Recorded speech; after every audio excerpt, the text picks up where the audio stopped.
वालेकुम अस्सलाम। मैं कब की आप लोग इधर ही बैठे करेंगे क्योंकि मैं नीचे जाऊंगा किसी लैब में। सर इसमें ये है कि मिस अभी मैं राइट्स दे के देख लूं। तो मेरा डिलीट करके मिस को दे दो।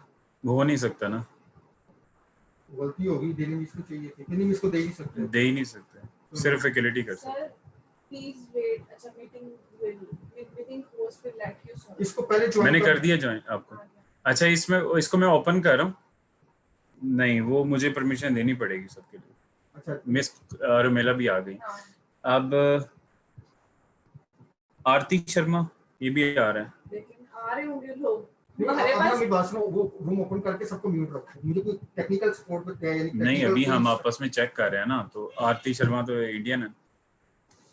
लिंक वो हमने शेयर किया हुआ है ना, लोग ज्वाइन कर रहे होंगे। नहीं वो तो लोगों ने ज्वाइन कर लेना। हां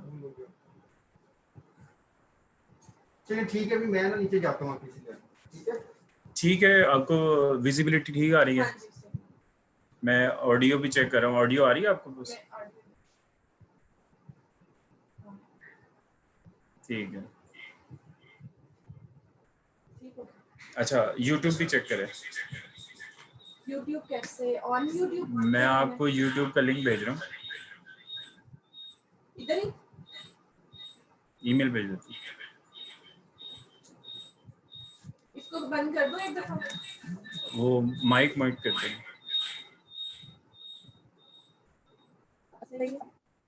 हाँ ठीक। अब आइए मैं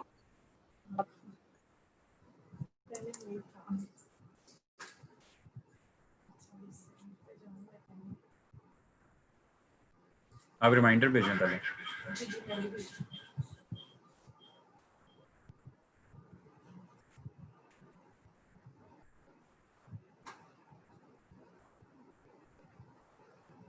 अच्छा जी, इसका सब्जेक्ट में भी मेंशन करना है ना? जी फॉरवर्ड में जाऊंगी, रिप्लाई में जाऊंगी। और स्पेसिफिकली लिखना है direct zoom link, direct Facebook link, direct YouTube live streaming.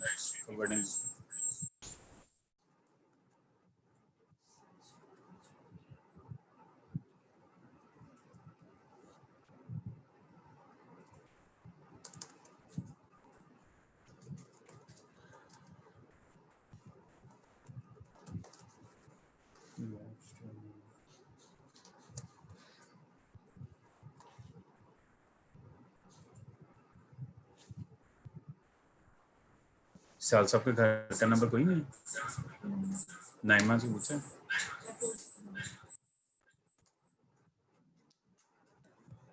Tanveer से करता हूँ। मैं फेसबुक का करने लगा हूँ।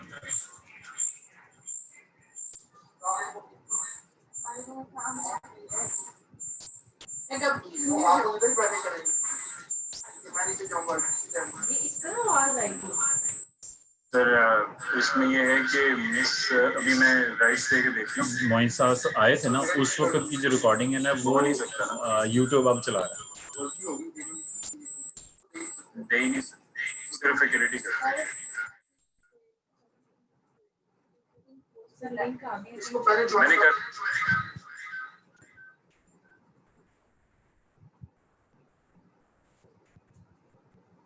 एट ए टाइम एक ही कर सकता। मैं आपको करता हूँ कि को होस्ट बनाता हूँ। मैं को होस्ट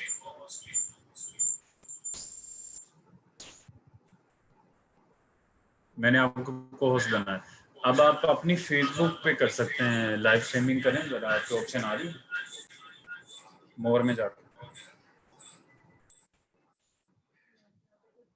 डिस्कनेक्ट चैट है और मीटिंग लाइक है। और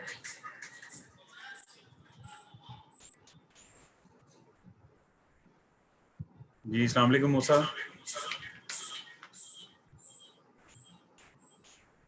YouTube का लिंक भेज दिया आपने मुझे?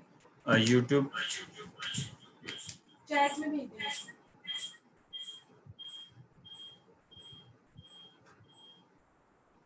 यूट्यूब का आपको भेज दूँ।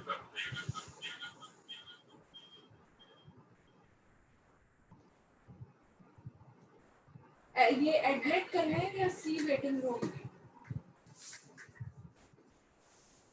आपने एडमिट किसी को नहीं करा, ठीक है? अच्छा। आप इसको कैंसिल करें, सी वेटिंग रूम ही करें, क्योंकि मैंने आपको को होस्ट बनाया। अब आप भी प्रूव कर सकती हैं हर किसी आने वाले को ना।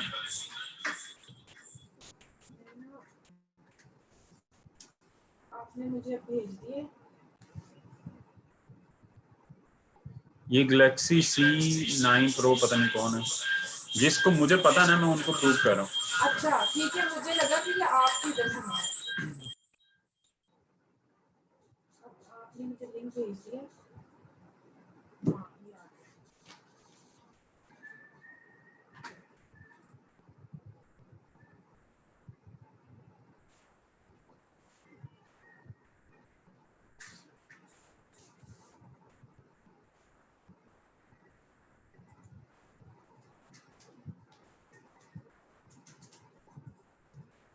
अच्छा जी, ये मैंने ऐड कर दिया, मुझे फेसबुक का बताएं।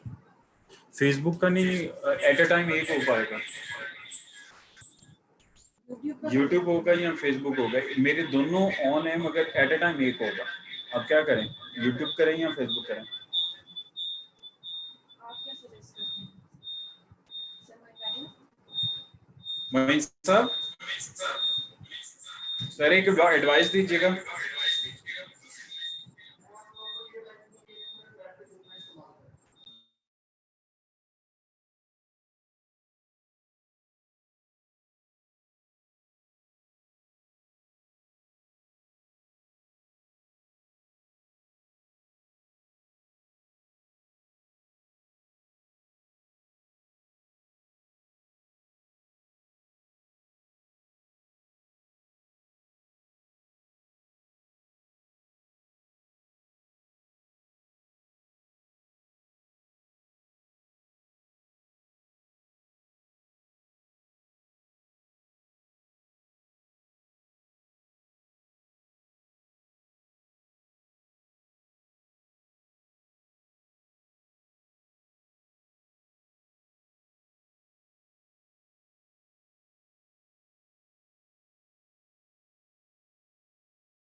अस्सलाम वालेकुम सर। जी वालेकुम अस्सलाम। सर हमारे स्पीकर कब आएंगे? जी थोड़ी देर तक आ जाएंगे, जस्ट आप थोड़ा सा होल्ड ऑन। गेस्ट स्पीकर आ चुके हैं, हमारे हेड ऑफ डिपार्टमेंट भी आ चुके हैं। Just wait, in few minutes we are going to start. अस्सलाम वालेकुम सर। वालेकुम अस्सलाम। अस्सलाम वालेकुम सर। वालेकुम अस्सलाम।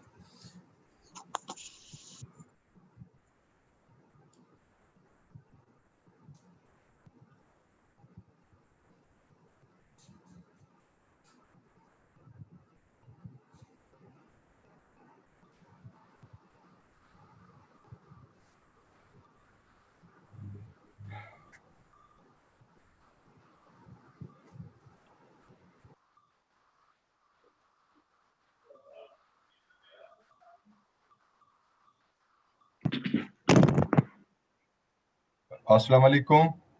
जी अस्सलाम वालेकुम डॉक्टर साहब। वेलकम डॉक्टर साहब। अपना बाकी लोग आ गए हैं, अपना मुबशर डीन साहब आ गए हैं।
डीन साहब आए Mubashar?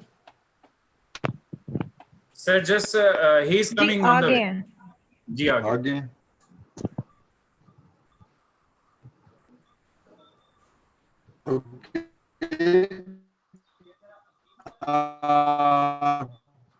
should we start? Yes sir, I am available sir.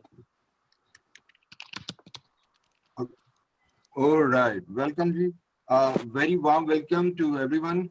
This is a great day for us. The Department of Quantitative Method, School of Business and Economics has organized this webinar on post-pandemic socioeconomic and political considerations. What lies ahead? I'm really very honored to Professor Kamar University. He has, he's the expert analyst on national and international issues. He has,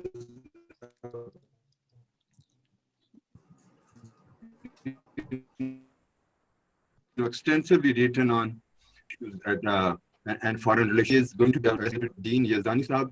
Is he here? Dr. Yazdani? He was supposed to be here. He will be our panelist. And the plan is that Professor Kamar Chima is going to make his presentation on the COVID situation and many other. Can you hear me? Yes, I can hear you sir. Okay. It's a little distorted voice, but I can hear you. I'm sorry. Maybe there's some connection problem. And there are many things happening. You know, COVID-19 has really transformed the way we work, the way we live, the way we interact. And on top of that, there are many other issues that are waiting in the wings, and they are already uh, confronting us. For example, right now, we are also facing a locust attack in our southern part of Pakistan, Sindh, and Balochistan. And on top of that, there's a lot of international issues being played out, and we don't know. I mean, what this is going to, where this is going to lead us to. There are a lot of you know power play going on at the international level. What would that mean for the world, for Pakistan particularly? So I really thank all my. There is a lot of distortion. Lot of distortion going on. So I think without waiting anymore, I will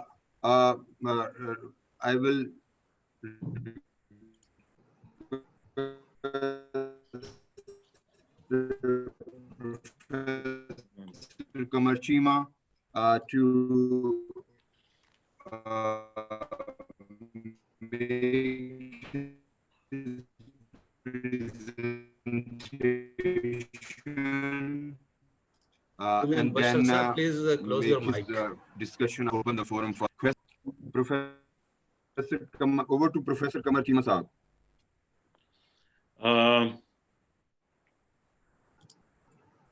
Sir, thank you very much. It's really an honor for me to speak at the School of Business and Economics and at the University of Management and Technology, Lahore. I really find it an opportunity to share my ideas and thoughts with you people. And I believe that somehow it can help the students, the youth, to understand that how things are being shaped and how things are being moved. So since the topic is about the pandemic and how this post-pandemic situation will be created, like socioeconomic, political considerations, what is going to happen. So I think, first of all, what I want to tell to the audience and to my colleagues here, I think in the contemporary strategic environment, states have always relied on conventional understanding of international politics.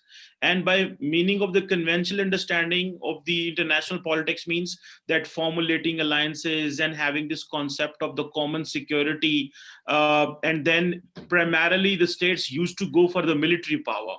But in 21st century, there are new patterns of the global security which are emerging. And I think the states need to understand and need to bring in focus those new patterns of the global security.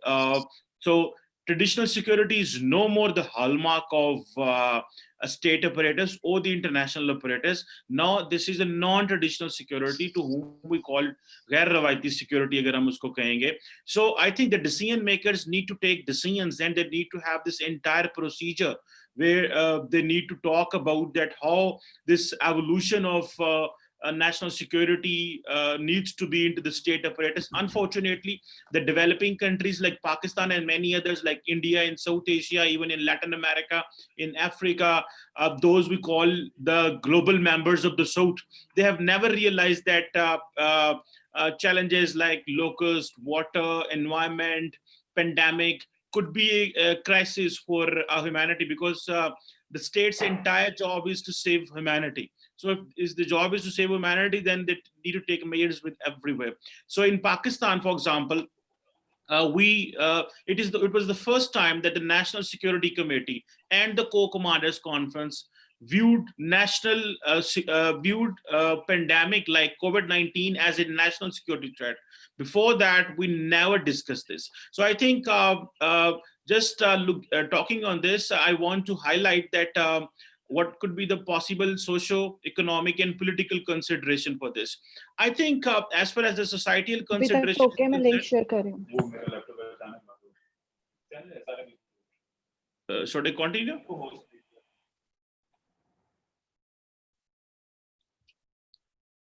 Should I continue? Yes, sir. Please continue. Okay, someone was speaking inside. So I think the humanity definitely, as far as the societal concept is concerned, the societal consideration is concerned, I think humanity needs a new social contract because this coronavirus has wreaked havoc throughout the world, and be it the industrialized economies or the poor economies, the health systems have got, they have broken down, and thousands of millions of cases, I would say, of the COVID-19 are around the world, and thousands of deaths around the world. So I think the population has become vulnerable, and the situation was already not sufficient, and the places like Syria, Yemen, Rohingya, Bangladesh, where people are living in refugee camps, the situation has got even poor. So I think the coordination that needs to come from the global powers on the humanitarian crisis, this must be very pragmatic. But unfortunately, the way the United States is moving away from WHO and not giving funds even to the WHO is a serious cause of concern. So I think as far as the further societal considerations are, there will be a serious societal security. This pandemic is going to create a serious societal security, and the threats and the vulnerabilities of the masses, they will increase. And it is also going to affect the patterns, those patterns of communal identity and our culture. So, for example, migration used to be very much active. And people from the developing world or the underdeveloped world used to move to the developed world. So because of this, we normally used to take that transportation is no problem these days, but now transportation has become a problem. With this, already, for example, in USA, you have seen that how the Black community is striving for their rights. So imagine how people from the Muslim states will move to the rest of the world, and they will face these communal identities and cultural identities. Now, when we see the rise of the populist right-wing leadership in the West, for example, particularly in the America, which where they banned even that started banning to give the green cards because they believe that it will affect their economy. So in such kind of a situation where the economies around the world have been affected, so migration will be a challenge. Even when cultures which have already mixed, those cultural mix will also be challenged, because those communities in the West, in Europe and America, who are living in a good standard of life they were having, so they will definitely face a problem. So migration, as I mentioned earlier, it already threatened, according to the Western communities, their communal identities and the culture, and it was changing the ethnic patterns, and it was changing the religious and cultural and linguistic composition in the West. So I think the West will be more serious that how we have to take an intake, because as I mentioned earlier, that if this perspective emerges in America, it has emerged in America, and if it goes in Europe even, that we have to stop these migrations, it will be further problem for the developing countries like us, and our society will go further across. And one more thing, the way the situation in Middle East is not good, and many people are coming back, and we are getting some more than $25 billion or $24 billion as a remittance from abroad. So it is going to be a huge challenge for our society, because there will be an unemployment in our country. So I think this flow of masses and flow of people will decrease in coming days, and if the global leadership does not take it very much seriously.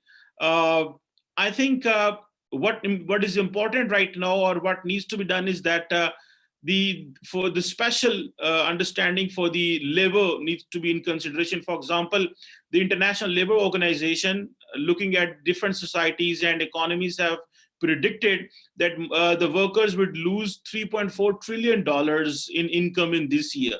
So So this is a big money for the labor class, and because majority of the people have lost the jobs, and they don't have this facility of working from home. So so this debate of center and periphery, where we call center is a politically demarcated area which is above equator, and south is a politically demarcated area which is below equator. So I think this debate between center and periphery is going to get increased. And for example, the Pakistani leadership in Pakistan thought that we should go for asking to the global financial institutions and to the global leaders. And Prime Minister Imran Khan, when spoke at the World Economic Forum, he spoke of writing off the loans because we have given, he says that we have given money to the poor, and we have, we can't pay the debts at this moment and the interest, so there must be some relaxation. Meanwhile, as far as the economy is concerned, there are a lot of repercussions for economy, especially our economy, which is just over $315 or $25 billion economy, and our GDP growth rate was minus recently. So I think we really need to invest in so many other things, and we can find a lot of opportunity. But definitely, when there is no industrialization at place, we have energy, for example, at the moment, but the access to the market is not there. The financial institutions have stopped giving money to the factories and businesses, and whatever the money that is coming and whatever the opportunities given by the state bank and the government, they are for let's say take loans and pay it so that the people don't get jobless. So I think it is going to be a serious economic security challenge, and it will create structural disadvantages for the societies like us, because we were already not having an access to the market. We were having challenges to the access to the financial resources, like banks were not giving much of the money. So we were having this late development in the world, and we were less industrialized. And above all, if you just add into the environmental challenges, the way the Western powers and especially the Paris Agreement 2014-15 decided that we should clear that what is going to be the carbon emission level of the countries, and we have to submit by 2020. So I think it is going to be very catastrophic. We don't have industrialization much. We have no access to market. We have no that financial access to resources. And above all, if we have to face these financial challenges, it is going to be very catastrophic, especially in the post-pandemic situation, because earlier even the situation was not very ideal. So here in this situation, it will be very difficult for the countries like Pakistan and many in the poor in post-pandemic situation to sustain and maintain the basic needs of the population, because population is just looking at how what options the government will give them. So it will be fluctuating and disruption of earnings, and the exports as well will decrease, or there will be fluctuation in that way. Meanwhile, I think what we have to understand that the global financial institutions like IMF, World Bank, Paris Club, and many others, G20, they're going to revisit their debt plans, which is good for the countries like Pakistan. Normally, even some of the relaxations have been given by the IMF. So I think it is going to help us. One important thing in this economic consideration is in the post-pandemic situation is that the supply chain, the global supply chain will be revisited.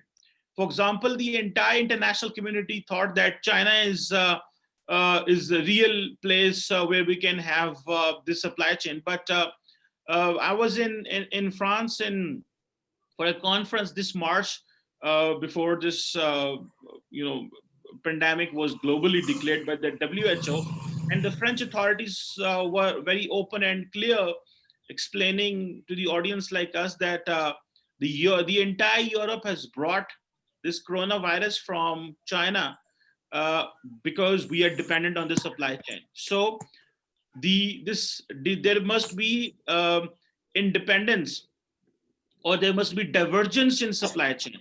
So this is going to give an opportunity to India as well. And since Pakistan has a population of more than 5%, so there is going to be an opportunity for us as well, that how we can avail this supply chain.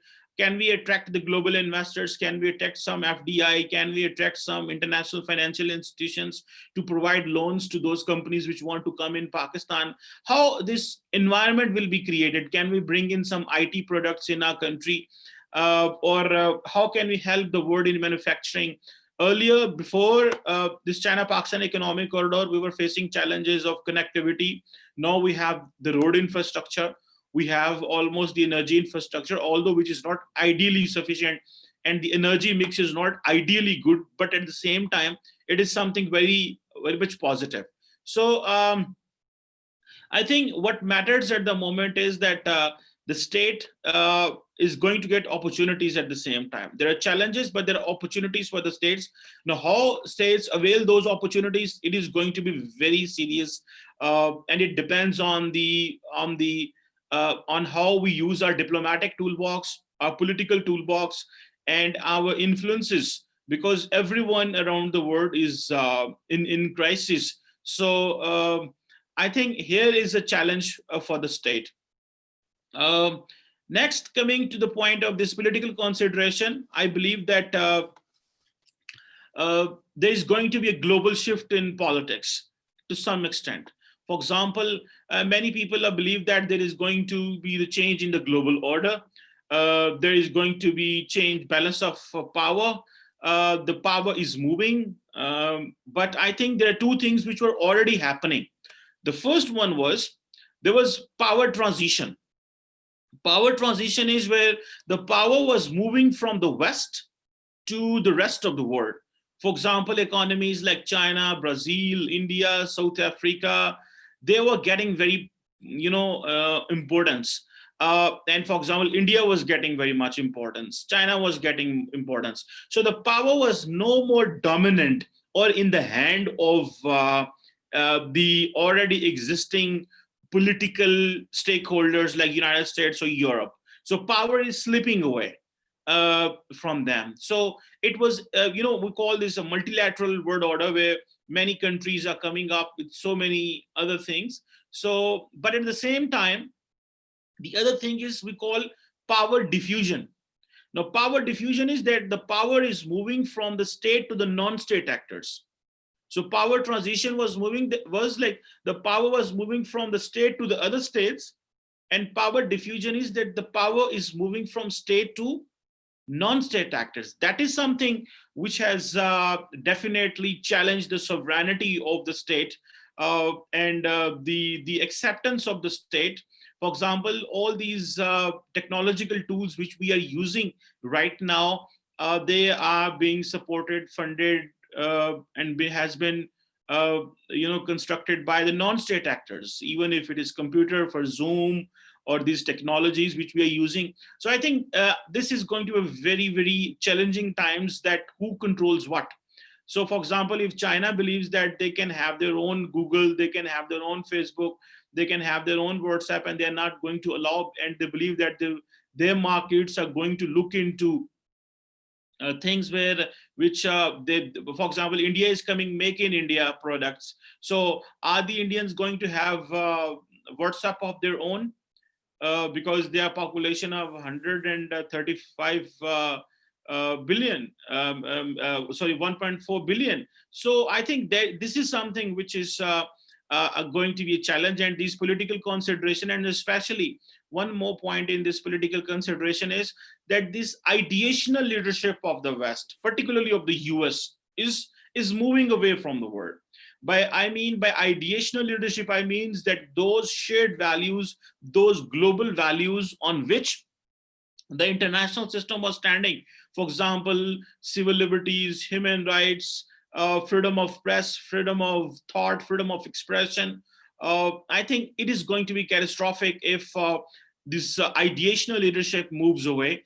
Chinese assert with their economic might, then everywhere around the world, people from from Australia to Canada, or from, you may say, from Russia to Chile or Brazil, they are going to get affected by the Chinese economic model. And you know, the Chinese term is not shared values. The Chinese diplomatic lexicon is shared destiny. So they don't believe in values, because they believe that these values are being propagated by the Americans, because Americans have democracy, they have free market, they have this freedom of media, this freedom of expression. So this is something which is what they believe is okay. But here in our part of the world, if the Chinese come up with their own plans, it is going to be very catastrophic politically, because many communities, societies, countries are prone to the democratic systems. Now, at the end, what lies ahead, and then if there are certain questions I would love to address, please. You know, there are 2-3 things which I want to mention here, what lies ahead. The first thing is that there must be a dialogue between North and South, means the developed part of the world and the underdeveloped part of the world. That is where the dialogue is needed, and the dialogue is missing. And these benefits of the globalization, they need to move away.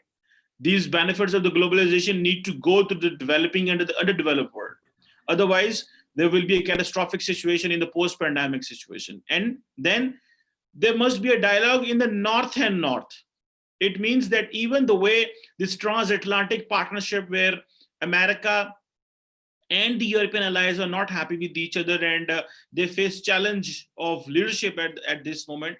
So this is again what lies ahead, and it should be a discussion, you know, in my understanding, in this post-pandemic. And then the United Nations has promoted and asked for a dialogue in South and South, which was called as South-South cooperation. So the developing worlds, they understand the needs of each other, or the underdeveloped countries understand the needs of each other. I think this is where what needs to be done. The second last point is that the world should go back to the ideational leadership.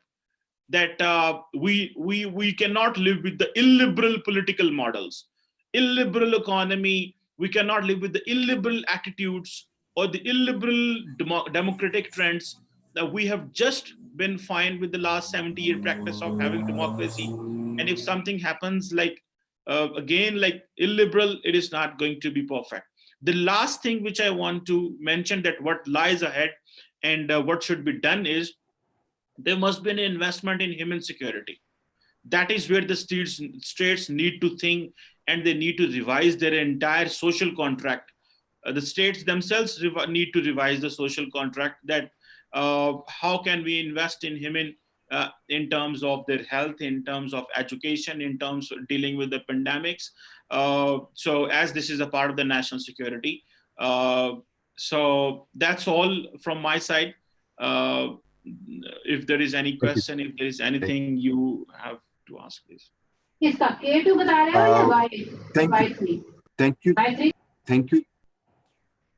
Thank you, Kamar Chima Saab. Really very important discussion, very important points.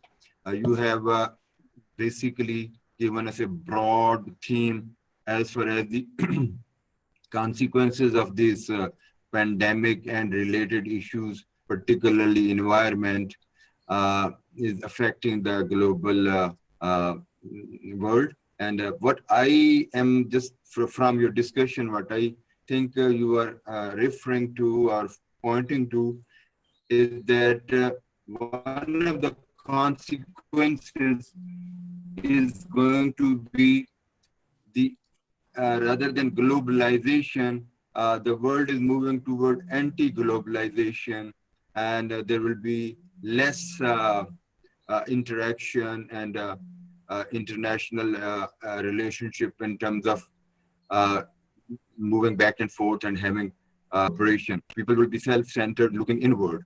Another question that I quickly want to throw at you is that during all this pandemic and this critical situation, India has been trying to test water with China, and they are trying to create a war-like situation between Pakistan as well as with Pakistan and India and China. What do you think is at the back of all these maneuvers they're making? Because I think your strategic knowledge about these security issue can shed some light on that. But before that, before we start on asking people for their questions and queries, I would request Dr. Naveed Yazdani. He is our Dean at School of Business and Economics, University of Management and Technology. Dean Saab, if you would like to share your thoughts, or if you like to say a few words on this topic or anything related to this topic, we will be glad to hear from you. Thank you very much, Syal Saab, and thank you very much, Kamal Shima Saab, for a very informing and stimulating and exciting conversation. Actually, I was just looking at a question by Mr. Rizwan Haider on, Sayyid Ghawsali rather, on the factors of business environment that, will stimulate the bilateral economic activities. And with that, I was looking at various changing, business paradigms and the various changing business areas or business model variables, which will be, in fact, as Mr. Dr. Syal said, first of the important thing is going to be a shift towards localization because of the breakdown in probably international supply chains. There has been a severe breakdown in international supply chains because of lack of transportation and because of the fear of spreading the disease. How far, before coming to the word post-corona world or post-corona scenario, we need to understand that, this is not going to be as easy a transition towards a normal world as it was in cases of certain other recent, not pandemics, but epidemics. This one is a serious pandemic, and there is no vaccine as yet. There is no long-term treatment as yet in sight. So most of the governments are following a herd sort of, immunity program where they are expecting, hopefully not, but looks like that 60 to 70% of the people develop the disease or active immunity, and then hopefully, even if the vaccine is not discovered by that time, then most of the population of the world will be immunized. So in that case, the travel restrictions will continue, the transportation restrictions will continue. That will severely compromise the supply chains. So therefore, the shift towards localization will be probably unprecedented in the coming days. Similarly, the importance of technology and the new technology and the use of digitalization, the use of digital tools, IT tools in socioeconomic life. We have already seen there is so much change in the way we used to live about 3 months ago, in the way we used to teach, the way we used to even conduct our classes has entirely changed. And this has caused a major shift across the world, and it has brought opportunities of its own, but then it has created a lot of problems which are not foreseen at all, like the issues of people living in remote areas and the issues of internet connectivity, and especially in countries which are having a little bit of weak IT infrastructures. Then in terms of business environment, people are also talking about a model where more emphasis will be given to variable costs rather than fixed costs, because it is now a sort of situation where the classical blue ocean strategy type strategic management will be the order of the day, because people will need innovation. People will need to innovate in their product and service offerings, but at a price which is affordable, which is the era of charging premium prices is probably going to be a thing of the past in coming days. Similarly, businesses, countries will be striving to build their sensing capabilities to get control over the supply chains, to get control over the businesses and the markets. And the resilience of supply chain, therefore, will become crucial in deciding the success of business at national or especially international level. Businesses will need to be like security, issues and like the critical situation. The most important element in business will be agility. It's the reactiveness, or the reactive companies or reactive economies will probably face the biggest challenge.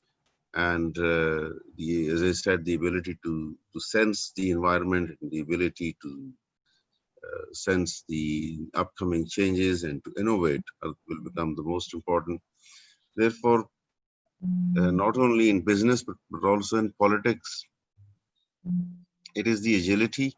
And in governance, I think, especially, which is in many countries, the issue of governance has been exposed because even in countries like America and certain other supposedly big countries, and even in our own country, there are governance issues when it comes to tackling the disease at provincial or federal levels, or when formulating agile health policies or education policies or business policies. So the task of governance will become a major challenge, and it will need to come out of its traditional bureaucratic iron cages if the economies and if the societies are to be sustained. Now, I think with these few words on the environment of business and how it will change and how it is changing around us at national and international level, I'll give the mic back to Dr. Mukul Sehal sir. Thank you so much.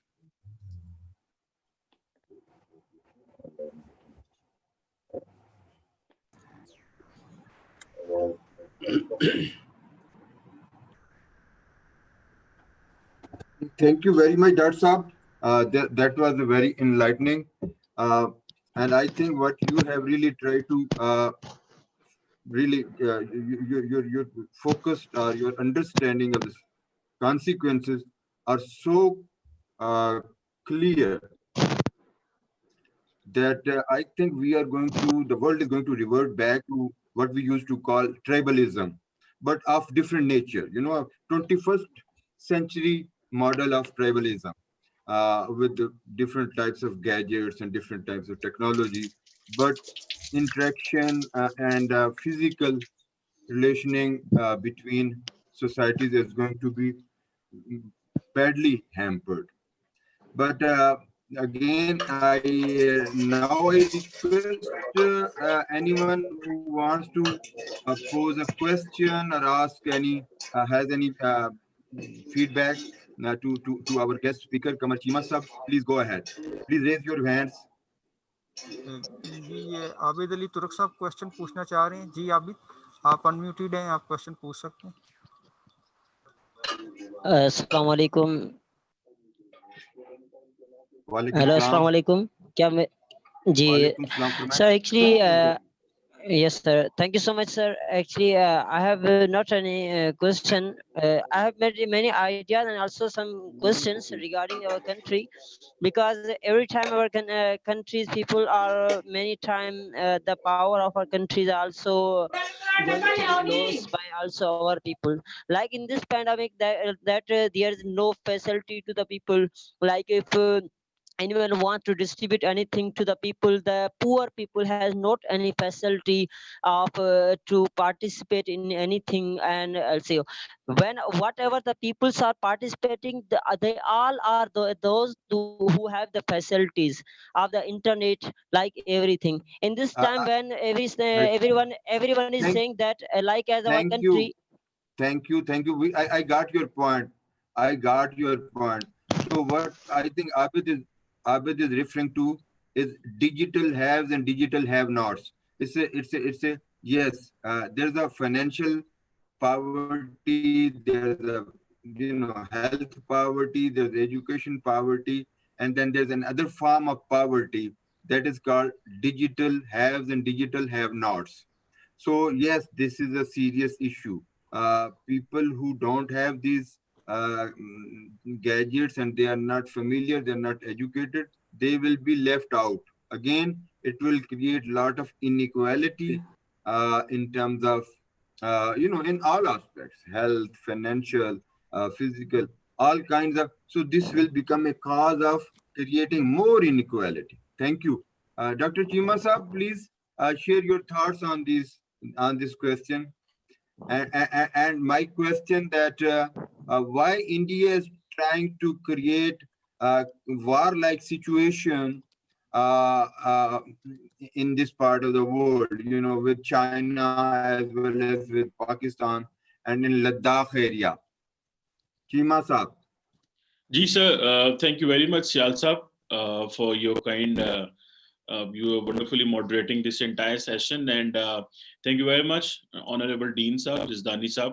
I think he was absolutely right about this localization and how the digital tools are going to be the talk of the town, and I think it will help us to grow a lot. But again, we will have to go to normal by. I personally believe that by any means the people will go get normal to this, as he was also talking about the herd immunity. But sir, Sialsa, what you are talking about, India is creating a war-like situation and war hysteria.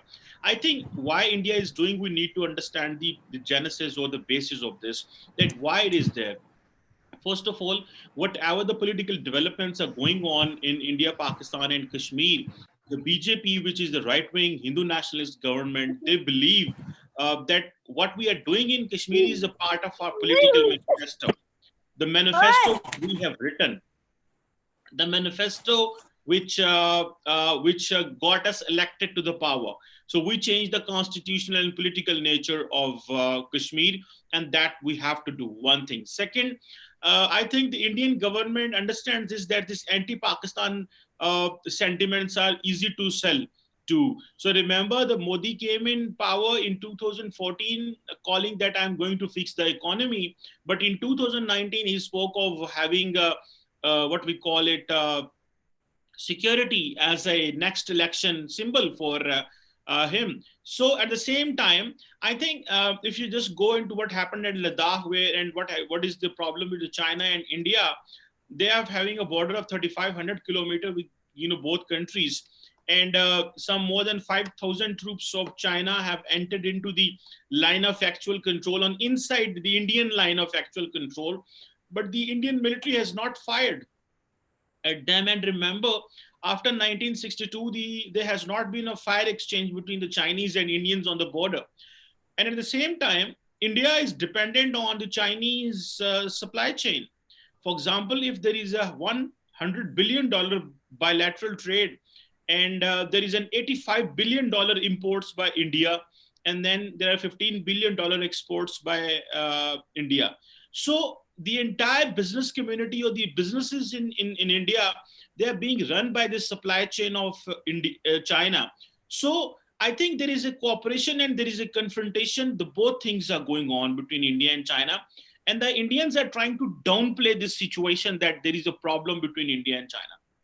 So I think at the same time, this gives the opportunity to assert or to be belligerent to China. So I think this is going to be one of the examples that the Chinese are asserting. They are getting belligerent as well. They are trying to get into the Indian territory, and the Indians are not responding the way they should respond. So the India is facing a bleeding sovereignty, and they're bleeding from disrespect as well, that a neighboring country has entered inside. But since India understands and looks it from a long-term perspective, the way Indian media gets tough on Pakistan when something happens at the LOC, the Indian media and the government was silent on line of actual control between India and China. So it depends, this entire dependency model is there. This entire dependency of the Indian state on China shows how much they believe that we should not go for confrontation. So I personally believe that at the same time, one last point, and then the next thing we can go. Although the West wants to raise India to compete with the Chinese in the region, but I think the Indians are smart enough and they will not get into this trap. They will take all the advantages and all the military modernization and the economic tools and gadgets and all these investments from the West, but they will not get in confrontation with Chinese. Yes. Thank you very much, Chima sir. Let us see if any of our participants want to ask any Mr. question. Ahad Maz, you want to ask a question? Sir, hello, sir. I want to also ask a question, if you are listening to me. Sure. What? Hello. Yeah, we are sir, listening to you. Go ahead. we have not a good chance? Yes, sir. Do we not have a good chance in this time, in this situation, like the China, India is totally pressurized now. One side, the China is fighting with him, on the other side, Nepal. So don't we have a good chance in this time to take the Kashmir to, we can say, send our forces to the Kashmir to save the Kashmiri people, or on the other side to attack the China? Don't we have a good chance in this time? Thank you, sir. Okay. Chima Saab, or Dr. Yazdani, anyone who wants to I think respond. Chima Saab will obviously answer it much better than me, but in 1962, the same sort of, not same, but similar situation arose, and it is said that at that time, Pakistan probably had a chance, but that those were very, very different days. And this time around, I don't think Pakistan has a chance in it's not as simple as that you have a walkover in Jammu and Kashmir and you just snatch it from them. No, not in that sense, but in a long term, the presence of China in Ladakh, and especially when the LAC has, according to India's own reports, has moved from what they used to call from finger 4 to finger 8, means that Chinese presence in that Ladakh area will increase. And what I see from the point of view of China is the response from China has been very harsh. And if whatever was in India's mind, I think China has taken this as an opportunity to assert that if India tries to, spoil CPAC origins from Gilgit and Baltistan side, because obviously that is in the interest of China, then this is the sort of reaction, or this is the sort of answer which they will get over there as well. And if they are around in Ladakh, then the chances of India trying to sabotage CPAC in any way will be very, very slim and will be reduced. And that's the opportunity which Pakistan has. Militarily, obviously, it's not an opportunity, but I think in terms of economics, Pakistan will have a good opportunity. Thank you. Thank you. Thank you, Dr. Saab. And Dr. Chima Sab, if you have any thoughts, you can also respond to Sir, this my question. PhD is about to finish, so I will be doctor soon, sir. Thank you very much for this as well, for this love. Sir, This is our love for you. sir, I can understand, sir. Sir, Yeah, thank you. Professor, you are professor, sir. Yes, sir, I am, sir. I'm teaching, sir, since last 10 years in Namal, but a PhD is about to finish. Thank you very much, sir, once again. But, sir, I thought I should clarify. Sir, I think the question from this gentleman and the way Sir Yazdani Saab has explained very wonderfully, this is not as easy as we see. I think we should think one thing. War is out of question. There must be a clarity in our minds, one thing. Second, if the war is out of question, and with all these weapons, nuclear weapons and these weapons of mass destruction we have, they are not to fight a war, they are to stop a war. So we are not going to get into this war hysteria the way Indians are getting into it. So kindly understand this, that remember, there is a famous Chinese proverb: they do not prefer friends over customers. Customers are more important to them as compared to friends. This is a simple business model. You can go anywhere. So forget even the Chinese. So I think what is important to understand is that it's not the Chinese or on the border at the LSE and some soldiers have come in and we here, we should get into, or there is going to be some attack on India. I think this is not going to deliver. All what matters is that we have to increase our global perspective. We need to market our perspective globally. That can help us. If we can tell the international community what's happening, and we can only tell the international community and they will listen us what is happening in case we have something to attract them. With this poor economy. Thank you very much, sir. We have a question in our chat box. Mr. Ahmed Maz asks, where you see the information technology next 1 year? Yes, sir. We have only 5 minutes left. Right, sir. Yeah, sir, I repeat my question.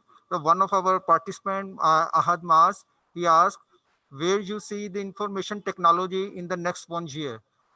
I think what Mr. Yazdani raised the point that there is going to be the localization everywhere, and the technology is definitely going to be the hallmark. I think that is what is important. Everything is going to get localized. Now people are finding local solutions, and whatever the dependence of the international, the entire community on the Europe or America for producing these gadgets, I think that is going to get reduced. New patterns of communication, or like India, like China, things are getting shifted here. So IT is going to be very much important, and we need to invest a lot in IT. We really lack in it. We have just got exposed after this March 15 lockdown that our universities or our institutions or offices or our institutional apparatus was lacking that technological tools to connect with each other. Now we are learning. So all that is our dependence on the others, on the West. Thank you very much. One more question, sir. One last question. Mr. Syed Ghosali, he asked, what are the factors of the business environment that stimulate mostly the bilateral economics activities? Sorry, can you please repeat the question? Yeah. What are the factors of business environment that stimulate mostly the bilateral economic activities? I think there must be a clarity in the question. Question is not clear. The question is not clear. But I think the liberal economy is going to deliver a lot at the way it is delivering. And for this, I think the states need to reach out and remember one thing. In countries like Pakistan, one last point I'm saying, in countries like Pakistan and in the world, two things are needed: energy and ideas. If you have energy and ideas, things are going to be very much fine, sir. Thank you very much, Chima Saab. We are only left with few minutes, and I would like to conclude by saying that really I'm honored. I feel so good after listening to your presentation and Dr. Yazdani Saab's ideas. This we feel very you know, much more enlightened now. And I think the point again comes back. I think the main theme seems to be that we will be looking inward going forward. The whole system is going to be inward looking all across the globe. And we should try to harness our potential as a society, and we should start reducing our reliance on the external sources. Try to move toward exploiting and harnessing our resources, and particularly the human capital.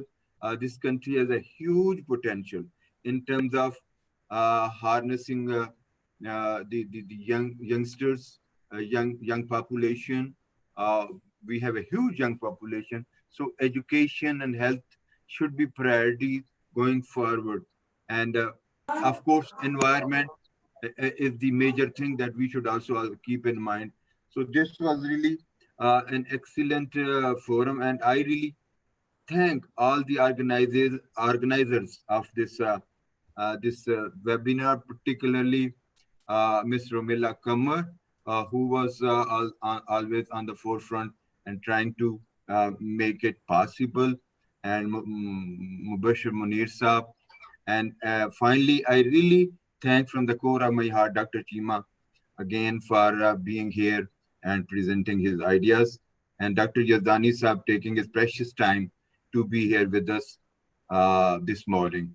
So, ladies and gentlemen, this is we here conclude this session, and we are very thankful for your participation. All the best. Bye bye. Thank you. Thank you very much.